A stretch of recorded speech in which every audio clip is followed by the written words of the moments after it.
Hey guys, welcome back to It's Poppin'. In today's video, as promised, we're going to be doing our countertop video. And so this is a brand new technique to us. We're going to be covering our countertops with this gray marble contact paper from Very Berry. We bought this off of Amazon and we ordered, what was it, 2 rolls of 24-inch wide? Correct, yep, 2 rolls of the 24-inch and then 1 longer roll of the 39-inch wide stuff, which as you'll see, we're gonna use on the removable table, dinette table.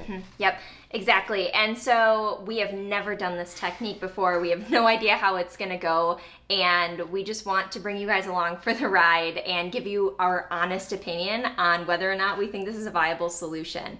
We're really excited to try it out, and we hope that you stick around to see how it turns out. Yeah, let's get to it.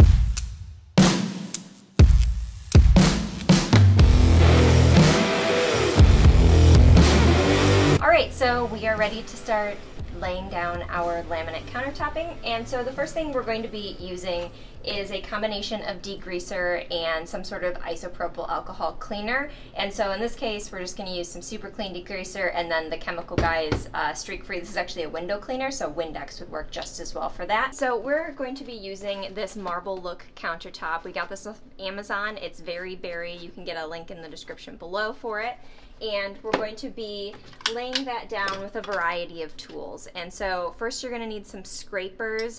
You could use an old credit card. We just happen to have these vinyl scrapers. And then you're gonna need some sort of cutting tools to go along your edges, as well as just a nice pair of scissors to be able to cut down everything to size. And last but not least, we're going to be also using a heat gun. You could use a hair dryer, but this is gonna come in handy when we start to work on those edges, as well as to show you a little trick to be able to stretch your countertopping a little bit farther. And to finish everything up, we're going to be using some latex caulk around the edges. So now that we're all clean, we're ready to start measuring and laying down the countertopping. And so here we have a piece of 24-inch countertopping. So you'll see that the contact paper vinyl is just wide enough to fit the edge of the countertop, maybe a slight roll. And so in this, for this piece of countertop, we're going to use a slight stretching technique to be able to get it over the edges, which is going to involve heating things up a little bit.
So it was at this point in the project where we realized we made an error. Instead of working the vinyl countertop material from back to front like we did on the right side, unfortunately, we laid down the countertopping to the left of the sink and then proceeded to work from left to right, which created a bit of an excess of material at the front of the sink area. So in order to remedy that, what we simply did was create a seam on the front right side of the sink in the vinyl countertop. And so we just cut that, then pulled the excess material taut applied that down, and then cut off the remaining excess, which unfortunately made a bit of a seam, but that prevented us from having to pull up the entire countertop and redo the edges as well. So it really worked out pretty decent, and just unfortunately had a bit of a seam there, which wasn't too bad. And then following completing the application of the vinyl countertop, of course we had to put back in our stove and our sink as well, which took a little bit of messing around with those wing nuts, but eventually we got it. And then once the stove and sink were back in, we of course took that latex caulk, put a bead down in between the new countertop and the walls, and then of course around the sink, just to give it a nice finished look. And that way you don't have to worry about getting that vinyl countertopping completely against the edges of your walls. Even if there's a little bit of a gap, you're okay, because that latex caulk will of course cover that up and make the finish look really good. So up until this point, we've tackled 3 of our countertops, and we've actually kind of tried and tested out 3 different methods of doing the corners. And I think we've come to a preference on which one we like the best, but I'll show them and let you guys get a close-up on these corners and kind of see what you like the best. So this corner over here, we kind of employed a flower petal method, if you will. And I'll try and get some good shots of that the best I can. And essentially with this one right here, we made multiple different cuts, and probably 4 or 5 different cuts, and then of course just wrapped the marble across. And I don't know, it looks okay, and especially if you back it up from 3 feet away, it looks perfectly fine. Now moving right on over to our second countertop here. This one we tried and only made 1 cut, and you can kind of see that over there. And in our opinion, actually, that's probably the second best method, where we just pulled and wrapped, made 1 cut, pulled and wrapped. Now we also used the heat gun in there as well, but as you can see, it's slightly imperfect. Now finally, moving on over to the last one we did, the big one, we utilized the heat gun and stretched it over the countertop there, and there's actually no cuts in that corner. In our opinion, that one actually turned out the best. Once again, not 100% perfect, and as you can see, that kind of came unstuck, and there's a little bit that's not perfect, but nevertheless, that's probably our favorite method right there. So next up, we're going to tackle, of course, our main table here, and of course we're using the same gray marble contact paper, but this is a 36-inch wide roll, so more than enough to cover our table.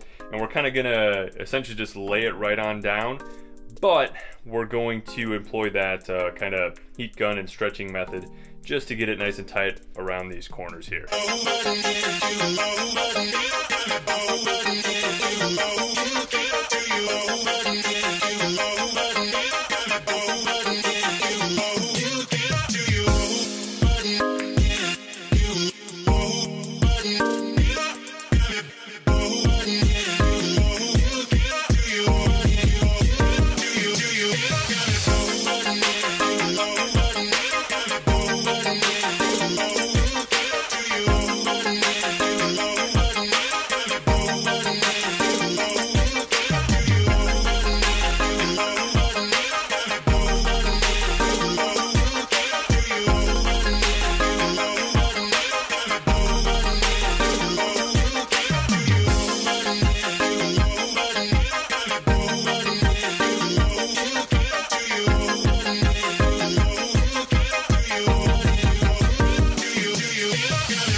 So we've had our countertops on for about a week or 2, and we had the opportunity to go camping with them.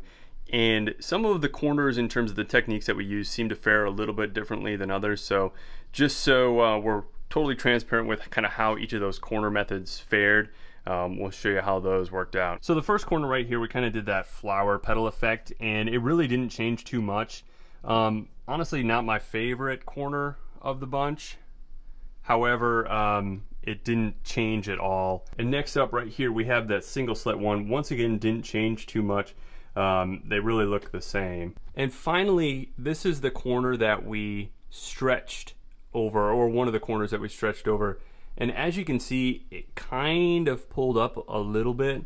Not terrible, but it doesn't look quite as good as it did when we first put it down. But you know, I guess that's kind of to be expected. So just some food for thought when you're choosing which technique you're going to do for your corners. All right, guys. So I think we learned a few things regarding the contact paper for the countertopping. I think it's definitely the fastest way to redo your countertops as opposed to painting them like we did with the enamel or the spray paint. You don't have to let it dry, which is awesome. So we're super excited that it went on so quickly. However, it's definitely not frustration free. No. You're gonna want at least 2 people putting this on. I can't imagine doing this by yourself. It'd probably just be air bubbles everywhere. So you definitely want 2 people. The good thing about it though, however, is if you screw up, you can just lift it right back off and put it right back on. Yeah. As of course we did a few times. So, like I said, it's got its pros and its cons. Ultimately, what we really want to see though is how those corners handle. I know we used a few different techniques on putting down the countertop paper on the corners. We'll see if that lifts off, or I guess how it does in the future. Yeah. That's not to say that at some point we couldn't, once again, buy some more T-molding, tuck the contact paper under the T-molding, and then put that new T-molding down. But we wanted to see how this looked with it coming right over the edge. So we'll see. We'll hopefully have an update maybe for you guys sometime in the future. But as always, guys, hopefully we see you in the next video. If not, hopefully we'll see you out there camping.